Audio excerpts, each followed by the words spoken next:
저녁 때 목장 모임을 끝나고 난 다음에 같이 식사를 했는데요. 그중에 어떤 분이 저보고 질문하기를 오늘 주일날 유머가 준비됐냐고 물으시더라고요. 제가 준비 안 됐다고 그러니까 유머가 있는데 이걸 해보라고. 그래서 제가 소개해 드리겠습니다. 이 닭 시리즈라는데요. 닭. 세상에서 제일 빠른 닭은 무슨 닭이냐? 세상에서 제일 빠른 닭은 후다닥이라고 그래요. 후다닥.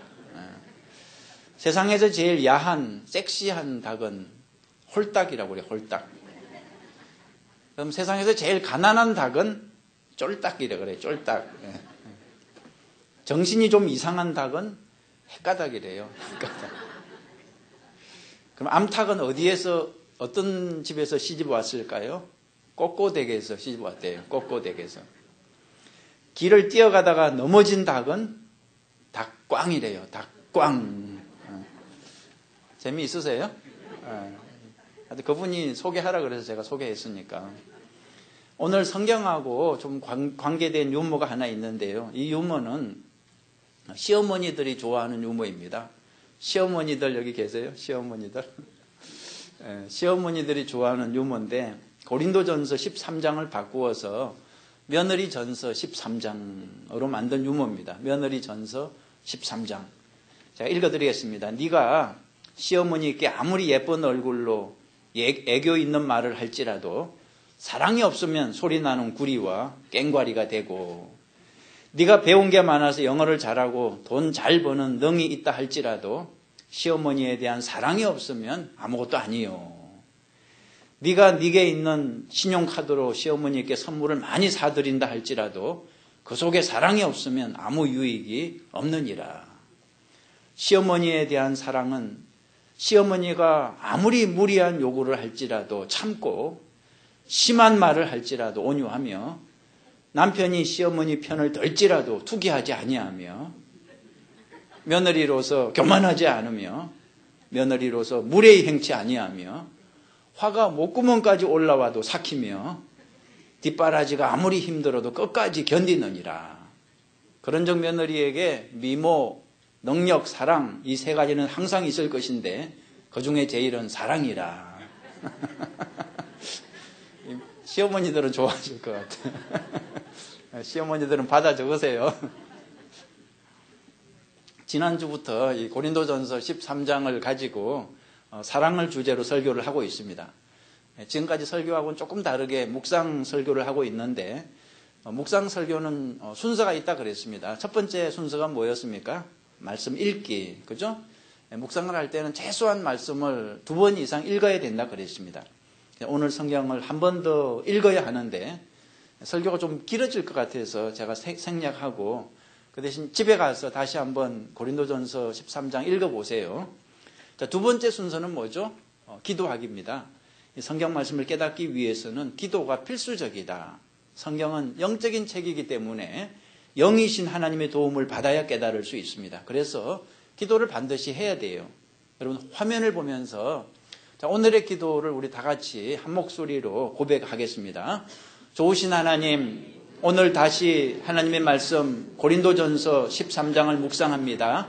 이 성경은 하나님이 기록한 책이오니 오늘 우리가 잘 깨달을 수 있도록 도와주옵소서. 우리 인생에서 사랑이 가장 중요하다고 말씀하셨으니 오늘 말씀을 통해서 사랑이 우리 모두에게 풍성하게 있게 하여 주옵소서. 세상에도 사랑이 있지만 다 거짓 사랑이고 참 사랑은 오직 하나님께 있사오니 오늘 성경 말씀을 통해서 참 사랑을 배우게 하여 주옵소서. 예수님의 이름으로 기도했습니다. 아멘. 세 번째 순서는 내 마음에 와닿는 단어 또는 문장 찾기입니다. 내 마음에 와닿은 단어나 문장을 찾기 전에 먼저 지난주 말씀을 잠깐 복습하는 시간을 갖겠습니다. 지난주에는 고린도전서 13장 1절부터 3절까지 말씀을 살펴봤는데 사랑에 대해서 세 가지 교훈을 지난주에 얻었습니다. 기억하십니까? 첫 번째 교훈이 무엇이었어요? 첫 번째, 사랑이 없으면 아무것도 아니다. 천사의 말을 해도 예언을 해도 아무리 믿음이 좋다 해도 사랑이 없으면 아무것도 아니라 그랬습니다. 여러분 천사의 말은 좋은 겁니다. 그죠?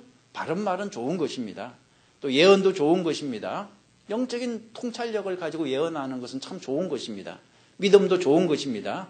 특히 기적을 일으키는 믿음은 너무나 좋은 것입니다. 그러나 아무리 좋은 것이라 할지라도 사랑이 없으면 아무것도 아니라 그랬습니다. 여러분 잊지 마십시오. 아무리 좋은 것이라 해도 사랑이 없으면 좋은 게 아닙니다. 오히려 나쁜 것이 되고 마는 거죠. 사랑이 없을 때 천사의 말은 마귀의 말이 되는 거죠. 사랑이 없을 때 예언도 믿음도 불신앙이 되는 거죠. 여러분 사랑이 없으면 아무것도 아니다. 이것은 다시 말해서 사랑 없는 인생은 아무것도 아니라는 뜻입니다. 사랑이 없는 사람은 아무리 출세를 하고 아무리 높은 자리에 올라간다 해도 아무것도 아닙니다. 여러분 사랑이 없는 인생은 허무한 것입니다. 헛되다는 거죠. 나중에 세상을 떠날 때 숨이 넘어갈 때 사랑이 없는 인생은 여러분 저금 통장에 100만 불, 1000만 불이 있다 해도 허무하다는 것입니다. 마지막에 가장 중요한 것은 사랑이라는 것입니다. 그러니까 여러분 사랑을 포기하면서까지 성공할 이유가 없습니다. 그죠? 사랑을 포기하면서까지 돈을 벌 이유도 없습니다. 인생에서 사랑이 가장 귀한 것인데 가장 귀한 것을 포기하면서 다시 말해 금을 포기하고 그것까지 동을 얻는 게 무슨 유익이 있겠습니까? 무슨 일을 할 때 무슨 결정을 내릴 때 나에게 지금 사랑이 있는가 없는가 이것을 기준으로 해서 판단을 하시기 바랍니다. 자, 두 번째 교훈은 뭐였습니까? 지난주에 내가 먼저 사랑해야 한다는 교훈이었습니다. 그죠? 누가 먼저입니까? 내가 먼저. 그러니까 사랑해야 할 사람은 내가 먼저라는 거죠. 나에게 사랑 없는 게 문제지 너에게 사랑 없는 게 문제가 아니라 그랬습니다. 여러분 다른 사람의 사랑을 문제 삼지 마십시오. 나의 사랑만 문제 삼으면 됩니다. 나에게 사랑이 있으면 다 해결이 된다는 거죠. 나에게 사랑이 있으면 누구를 만나도 사실 행복할 수 있습니다. 그러나 나에게 사랑이 없으면 누구를 만나도 불행하다는 거죠. 목사들 중에는 교인들을 탓을 하는 목사가 있더라고요. 우리 교인들에게는 사랑이 없어. 사랑 없는 교인들 때문에 내 목회가 너무 힘들어. 내가 빨리 교회를 옮겨서 다른 교인들을 만나면 행복할 수 있을 거야. 여러분 이런 목사가 있다면 틀린 목사입니다. 교인들에게 사랑이 없는 게 문제가 아니죠.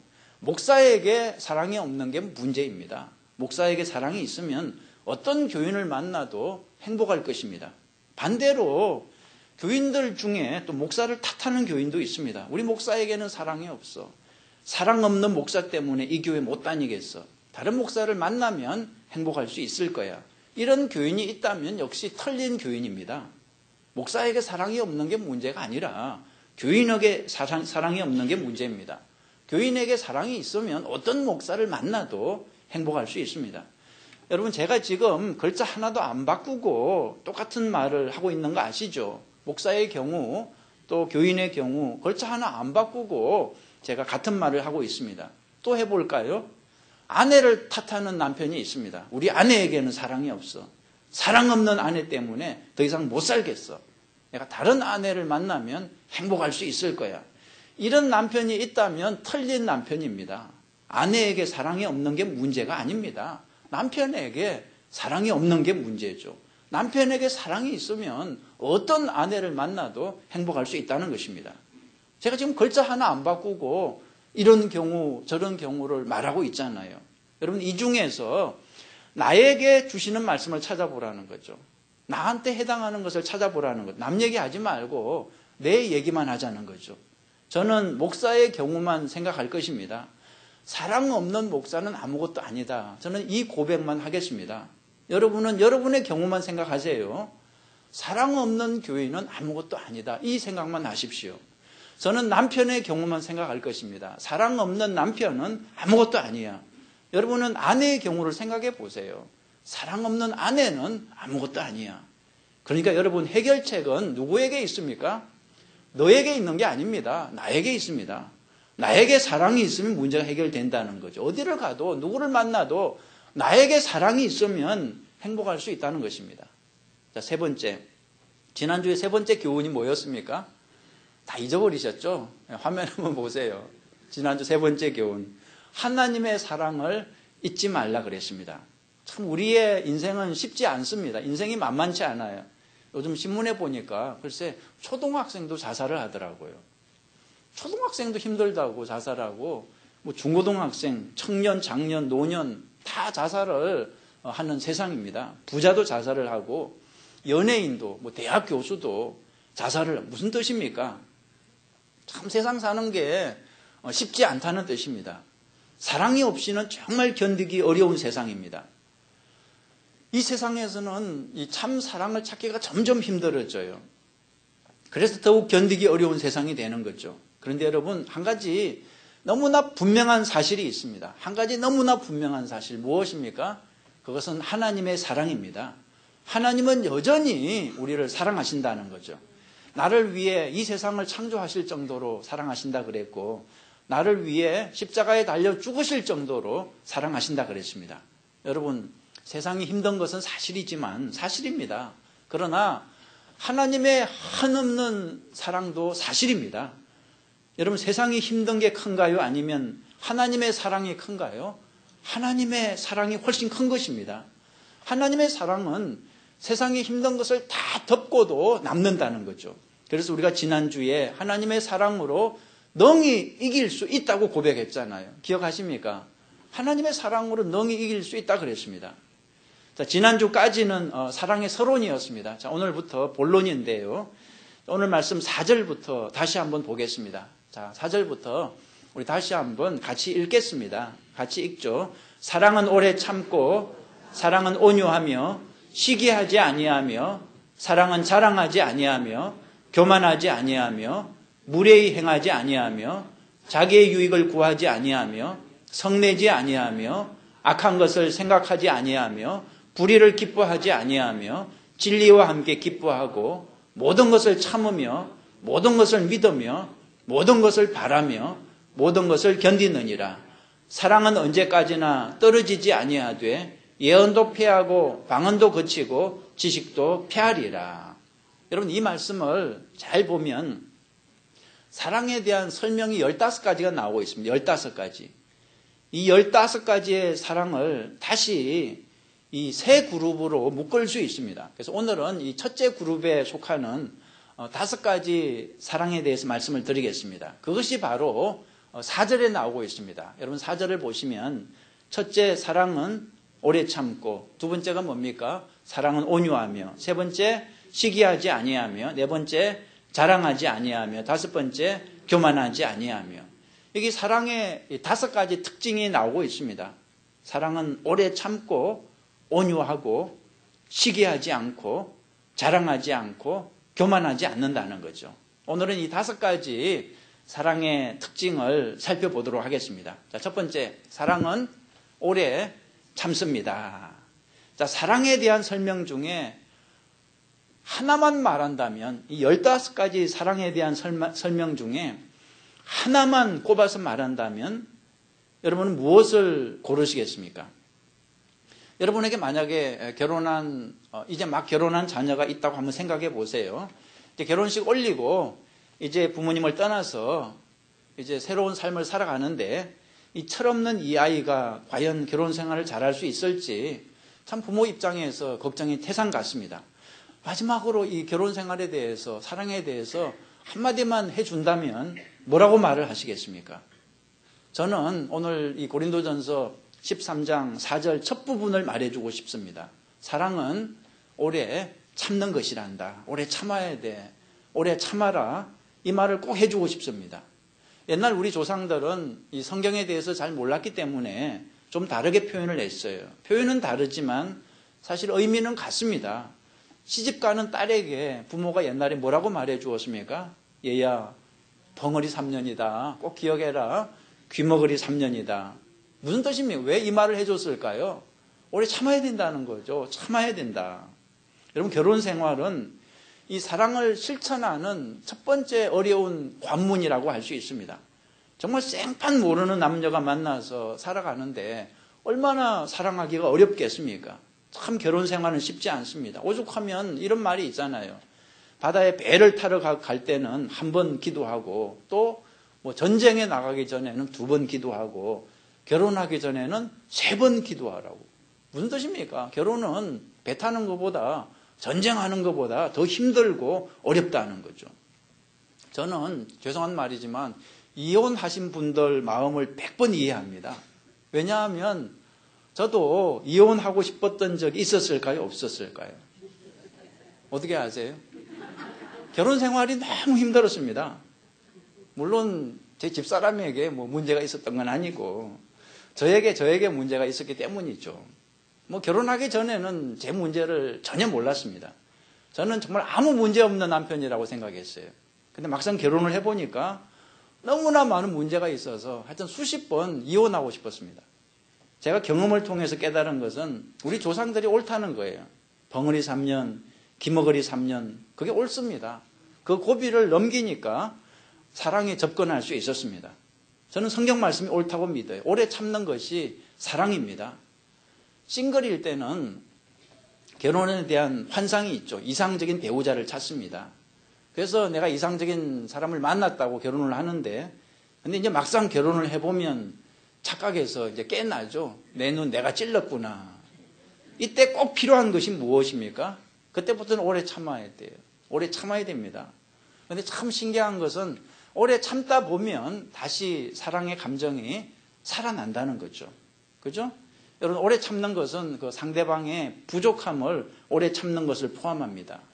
이 세상에 완전한 사람이 어디에 있겠습니까? 다 부족하죠. 저는 제 집사람이 뭐가 부족한지 잘 알고 있습니다. 제 집사람도 아마 제가 뭐가 부족한지 잘 알고 있을 거예요. 그 부족함을 오래 참을 수 있기 때문에 사랑할 수 있는 거 아니겠습니까? 이 하나님의 사랑은 오래 참는 사랑입니다. 하나님이 우리를 얼마나 오래 참아주셨습니까? 하나님이 우리를 오래 참지 않으시고 즉시 진노하시고 즉시 심판하셨으면 우리들은 지금쯤 어디에 가 있겠습니까? 100% 불타는 지옥에 가 있을 것입니다. 수없이 죄를 범했지만 하나님이 오래 참고 기다려 주셨기 때문에 우리가 여기서 이제 구원받은 하나님의 사람들이 된 거죠. 여러분, 집 떠난 둘째 아들 탕자를 아버지가 오래 참고 기다려 주셨듯이 우리 하나님도 우리를 오래 참고 기다려 주셨기 때문에 우리가 오늘 이 자리에 있는 것입니다. 저는 개인적으로 정말 오래 참아주시는 하나님의 사랑을 많이 경험했습니다. 여러분은 제 과거를 잘 모르시겠지만 저는 아무리 봐도 목사가 될 만한 그런 인물은 아니었던 것 같아요. 제 성품이 그렇고 제 행실이 그렇고 목사가 될 만한 그런 사람은 아니었습니다. 제가 우리 교회 전도사님들을 평가할 때 항상 제가 뭐라고 평가하는지 아십니까? 사실 담임 목사가 볼 때 왜 마음에 안 들 때가 없겠어요? 왜 저러지? 왜 저 정도밖에 못할까? 좀 더 잘할 수 없을까? 이런 마음이 들 때가 있습니다. 그런데 여러분, 아무리 그래도 제 마지막 결론이 뭔지 아세요? 제 마지막 결론이 그래도 나보다 낫다. 이게 제 결론입니다. 내가 전도사 시절을 생각해 보니까 다 나보다 나아요. 저는 전도사 시절에 정말 형편 없었습니다. 내가 만약에 담임 목사였다면 정말 당장 쫓아냈을 거예요. 그런데 하나님이 저를 오래 참아주셨습니다. 그때 그 모습을 보시지 않고 장차 미래의 모습을 보시면서 앞으로 달라질 거야. 이렇게 참아주셨기 때문에 이 정도나마 목사가 된 것입니다. 여러분, 그러니까 오래 참는 것이 사랑입니다. 아내와 남편을 오래 참아주는 것이 사랑입니다. 또 자식을 오래 참고 또 우리끼리 서로 오래 참아주어야 우리가 하나님의 사랑을 닮아가는 것입니다. 여러분 가운데는 아마 저를 오래 참는 분도 계실 거예요. 그죠? 얼굴 보니까 오래 참고 있는 분이 아마 저를 계실 거예요. 저도 여러분 가운데 오래 참는 분이 있습니다. 오래 참고 있습니다. 우리가 서로 이렇게 오래 참아주는 것이 사랑이라는 거죠. 사랑은 혼자서는 이루어지지 않습니다. 이렇게 같이 모여 있을 때 나하고 다른 사람, 나를 힘들게 하는 사람을 만날 때 이제 사랑이 성장하는 거죠. 그래서 교회를 다니면 반드시 나를 힘들게 하는 사람을 만납니다. 그런 사람을 만나야 내가 이제 오래 참는 사랑을 훈련하는 거죠. 그래야 하나님의 사랑을 담는 거죠.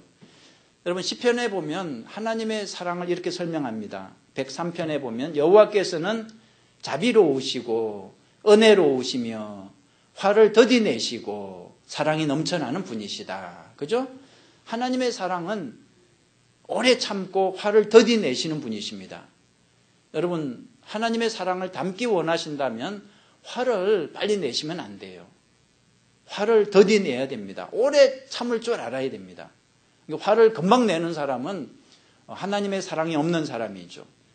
사랑은 화를 오래 참는 거죠. 근데 참 신기한 게 오래 참다 보면 그 화가 또 사라지더라고요. 그죠? 오래 참다 보면 어느 날 그 화가 사라집니다. 자, 두 번째로 사랑은 무엇입니까? 두 번째, 사랑은 온유합니다. 온유가 무엇입니까? 여러분, 예수님의 성품을 말할 때 온유라는 단어가 나오죠. 마태복음 11장 29절에 보니까 나는 마음이 온유하고 겸손하니 이렇게 나오죠. 그리고 모세의 성품을 말할 때도 온유가 나옵니다. 민수기 12장 3절에 이 사람 모세는 온유함이 지면의 모든 사람보다 더하더라 그랬습니다. 온유가 무엇입니까? 영어 성경을 이렇게 여러 번역을 보면 이 세 가지 쉬운 단어로 온유가 번역이 되고 있더라고요. 첫째는 gentle이라는 단어가 나와요. 온유 대신. 둘째는 humble이라는 단어가 나옵니다. 셋째는 kind. 우리가 다 잘 아는 단어죠. gentle, 사람이 참 젠틀하다, gentleman, 그죠? 그 다음에 humble, 겸손하다는 거죠. 그 다음에 kind, 친절하다는 거죠. 그러니까 온유는 쉽게 말해서 젠틀하고 겸손하고 또 친절한 것을 의미하는 것입니다. 여러분, 예수님은 참 젠틀하고 겸손하고 친절한 분이었습니다. 모세도 젊었을 때는 혈기가 있었지만 나중에 80이 넘어서 하나님께 쓰임 받을 때는 참 젠틀하고 겸손하고 친절한 사람이었습니다. 오늘 우리 자신을 놓고 한번 생각해 보죠. 여러분, 온유한 사람입니까? 여러분, 젠틀한 분이세요? 겸손한 분이세요? 여러분, 친절한 분이세요? 저는 아닌 것 같아요, 아직까지. 우리 집사람이 저보고 여보, 당신은 참 젠틀해, 참 겸손해, 참 친절해 이렇게 말한 적이 거의 없는 것 같아요. 여러분이 저를 볼 때도 아마 온유한 목사는 아닌 것 같아요. 저를 보고 여러분이 참 목사님 젠틀하십니다, 뭐 겸손하십니다, 친절하십니다 이런 얘기 별로 아직 못 들어본 것 같아요. 저는 제 부족함을 아니까 그래도 온유한 사람이 되려고 애를 쓰고 있습니다. 저는 그렇다 치고 여러분은 어떠세요? 여러분 온유한 사람이세요? 여러분 겸손한 분이십니까? 여러분이 다 온유한 사람이라면 이 세상에서 제일 쉬운 게 아마 목사 직업이 될 것 같습니다. 어떤 목사님이 그 고목나무를 붙잡고 이런 말을 했다고 그래요. 그 고목나무는 덩치가 큰데 속은 텅 빈 고목나무였습니다. 그 속이 텅 빈 고목나무를 붙잡고 그 목사님이 아이고 얼마나 속이 썩었으면 이렇게 됐을까. 네 속이나 내 속이나 똑같구나. 뭐 목사가 그랬다 그래요. 목사의 직업은 속이 썩는 직업입니다. 왜냐하면 온유하지 않은 교인들이 많기 때문입니다. 여러분, 불신자들이 교회 나오기 싫어하는 가장 큰 이유가 뭔지 아세요? 교인들이 온유하지 않기 때문이라고 그래요. 교회를 처음 나왔는데 교인들이 너무 불친절해서 다시는 나가고 싶지 않았다 그런 말을 들었습니다.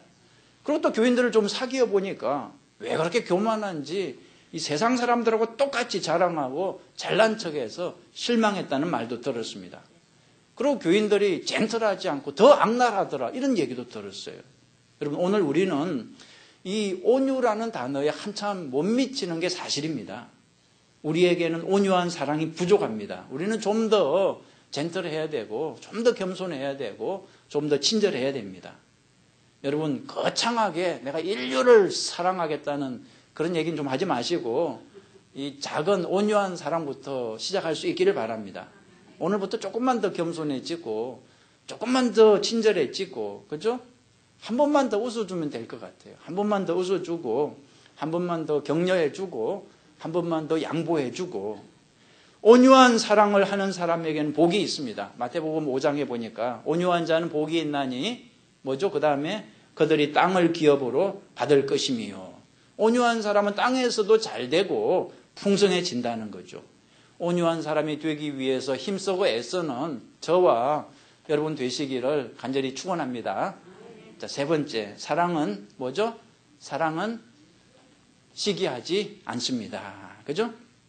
얼마 전에 우리는 한국 뉴스에서 정말 끔찍한 사건 하나를 봤습니다. 어떤 엄마가 두 딸을 죽인 사건이죠. 두 딸의 나이가 겨우 7살, 10살이었습니다. 똑똑하고 예쁜 두 딸을 친엄마가 글쎄 살해를 했습니다. 경찰이 이 사건을 조사하다가 놀라운 사실 하나를 알게 됐죠. 어떤 사람이 이 엄마를 뒤에서 조종했다는 것입니다. 두 딸을 죽이라고 명령했다는 것입니다. 그 명령한 사람이 누구냐 하면 놀랍게도 그 아이들과 같은 학교를 다니는 아이의 학부모였습니다. 학부모 모임에서 우연히 만난 어떤 다른 엄마였어요. 그런데 그 여자는 굉장히 똑똑한 사람이었습니다. 모든 것을 다 갖춘 그런 여자였습니다. 누가 봐도 부러워할 만한 여자였어요. 그런데 딱 하나 문제가 있었는데 아들이 좀 모자랐습니다. 공부도 못하고 다른 아이들보다 좀 떨어지는 아이였습니다.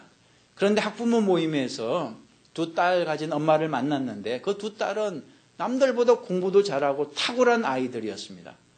그러니까 그 모자라는 아들 가진 엄마가 그 똑똑한 두 딸 가진 엄마를 시기했다는 거죠. 내 아들은 바보 같은데 저 집 딸은 저렇게 똑똑하구나. 그때부터 그 아들 가진 엄마가 딸 가진 엄마를 조종하기 시작했다는 거죠. 처음엔 작은 일부터 조종을 했는데 나중에는 100% 완전하게 복종을 했습니다. 참 신기한 것은 항상 전화 문자를 통해서 그렇게 지시를 했다 그래요. 예를 들어 아이들에게 오늘 밥을 주지 말라. 그렇게 문자를 보내면 그 말대로 이제 밥을 안 줬다고 그래요. 오늘 아이들 매를 100대 때려라. 그러면 또 그대로 때리고.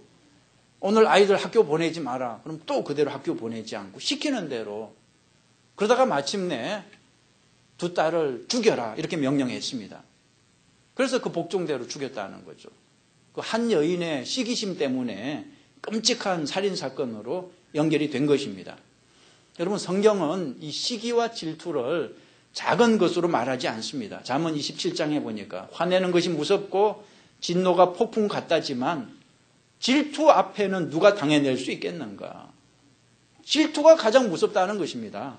여러분 성경에도 시기와 질투 때문에 발생한 끔찍한 사건이 있었어요. 요셉의 형들 얘기죠. 그 형들이 요셉을 시기했습니다. 요셉이 아버지 야곱의 사랑을 독차지하니까 요셉을 시기했어요. 그래서 어떻게 했습니까? 요셉을 죽이려고 했잖아요. 사막의 깊은 구덩이에 던져서 죽이려고 했습니다. 같은 형제인데도 시기하니까 이렇게 무서운 행동을 하게 되더라는 거죠. 여러분 시기심은 처음에 작게 시작합니다. 근데 이제 가만히 두면 점점 커지는 속성이 있습니다. 결국에는 살인으로까지 연결이 된다는 거죠.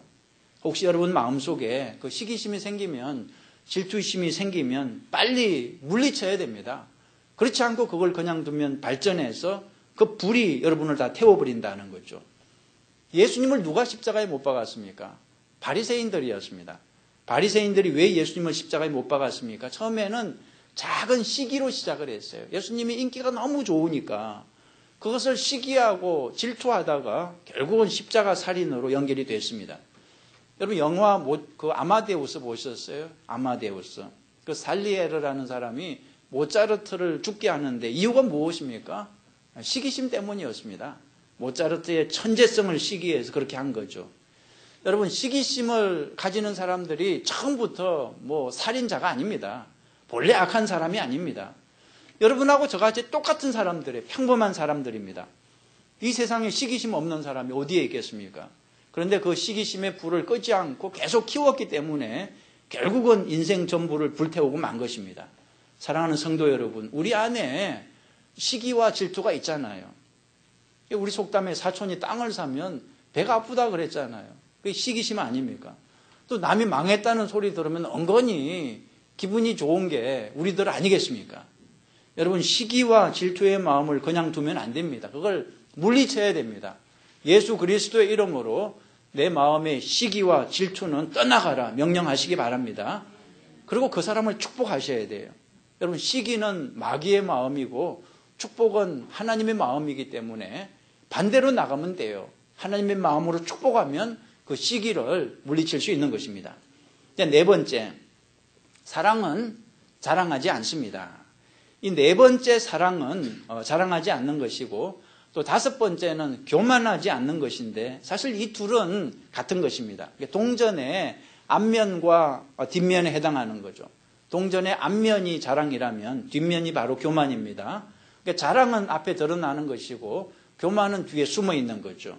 자랑은 말로 자기를 높이는 것이고 교만은 자기를 마음으로 높이는 것입니다. 그러니까 먼저 그 속에 있는 교만의 문제를 해결해야 또 겉에 있는 자랑의 문제를 해결할 수 있습니다. 이 교만한 마음에서 자랑이 나오고 그 자랑이 사랑을 방해하는 것입니다. 성경은 자랑을 악한 것이라고 말해요. 야고보서 4장 16절 보세요. 이제 너희가 허탄한 자랑을 자랑하니 이러한 자랑은 다 악한 것이라. 여러분 자랑이 왜 악한지 아세요? 내가 자랑을 하면 상대방이 상처를 받습니다. 그래서 자랑은 악한 것입니다. 사랑은 상처를 주는 게 아니죠. 사랑은 자랑하지 않는 것입니다.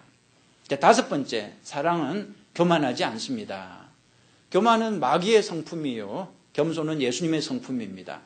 마귀는 교만하게 하나님처럼 높아지려고 했지만 예수님은 겸손하게 우리 인간처럼 낮아지셨죠. 성경은 예수님의 그 겸손한 성품을 이렇게 설명합니다. 빌립보서 2장 5절 보시죠. 너희 안에 이 마음을 품어라. 그 그리스도 예수의 마음이니 그는 근본 하나님의 본체시나 하나님과 동등됨을 취할 것으로 여기지 아니하시고 오히려 자기를 비워 종의 형체를 가지사 사람들과 같이 되셨고 사람의 모양으로 나타나서 자기를 낮추시고 죽기까지 복종하셨으니 그 십자가에 죽으심이라. 예수님의 사랑은 자신을 낮추시고 우리를 찾아오시고 우리의 죄를 짊어지시고 또 십자가에서 대신 죽으신 것입니다. 나를 낮추고 내가 죽는 것이 사랑이라는 거죠. 여러분 가정에서 남편과 아내를 어떻게 사랑해야 됩니까? 나를 낮추고 내가 죽는 것이 그게 사랑이라는 것입니다. 교회에서 다른 사람을 어떻게 사랑해야 됩니까? 나를 낮추고 내가 죽는 것이 그게 사랑이라는 거죠. 자, 말씀을 마치겠습니다. 오늘 사랑의 그 5가지 특징을 말씀드렸습니다. 첫 번째 특징이 뭐였습니까? 사랑은 오래 참습니다. 오래 참는 게 사랑입니다. 두 번째는 뭐였습니까? 사랑은 온유합니다. 온유는 뭐라 그랬어요? 젠틀하고 또 겸손하고 또 친절하고. 세 번째 사랑은 시기하지 않습니다. 네 번째 사랑은 자랑하지 않습니다. 다섯 번째 사랑은 교만하지 않습니다. 오늘 성경은 사랑을 거창하게 말하지 않았습니다. 재산을 다 팔아서 가난한 사람들에게 나누어 주라고 말하지 않았습니다. 너의 몸을 불태워서 순교하라고 말하지 않았습니다. 그냥 작은 것부터 실천하면 됩니다. 조금만 더 참아주고, 그죠? 조금만 더 친절하고, 시기하지 않고, 자랑하지 않고, 교만하지 않는 것이 사랑이라 그랬습니다. 우리가 충분히 실천할 수 있는 것입니다. 이런 사랑을 실천할 때 나도 행복하고 또 내 주위에 있는 사람도 행복하고 또 우리 하나님도 기뻐하실 줄 믿습니다. 우리 기도하시겠습니다.